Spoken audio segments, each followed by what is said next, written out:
విజయనగరం జిల్లా శృంగవరపుకోట నియోజకవర్గం లక్కవరపుకోట మండల కేంద్రంలో ఎమ్మెల్యే కోల లలిత కుమారికి గిరిజన ఉద్యోగ ఉపాధ్యాయులు అభినందన సభ ఏర్పాటు చేశారు. ఈ సందర్భంగా ఉద్యోగస్తులు బొకే ఇచ్చి శాలువతో సత్కరించారు. కూటమి ప్రభుత్వం గెలుపులో ఉద్యోగస్తుల పాత్ర కీలకమని ఉద్యోగులందరికీ ఈ సందర్భంగా ఎమ్మెల్యే కృతజ్ఞతలు తెలియజేశారు.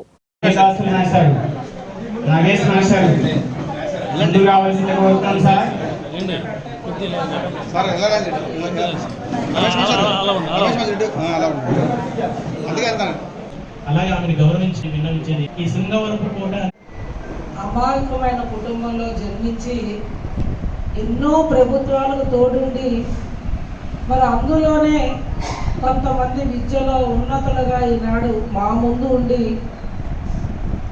ఎవరు చేయలేని ఈ అభినందన సభ చిన్నదైన చెల్లెమ్మ అనుభవం అవగాహన లేకపోయినా నా వంతు మీ మరిదైన ఉపాధ్యాయులు వాళ్ళ స్నేహితులు మా కుటుంబ సభ్యులు అన్ని ఓట్లు కూడా అక్కడ మీకు వేయిస్తాం.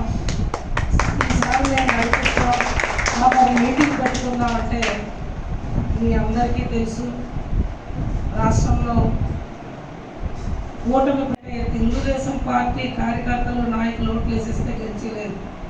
జనసేన కార్యకర్తలు నాయకులు పనిచేసి ఓట్లు వేసేస్తే మేము గెలవలేదు. బీజేపీ పార్టీ ఓట్లు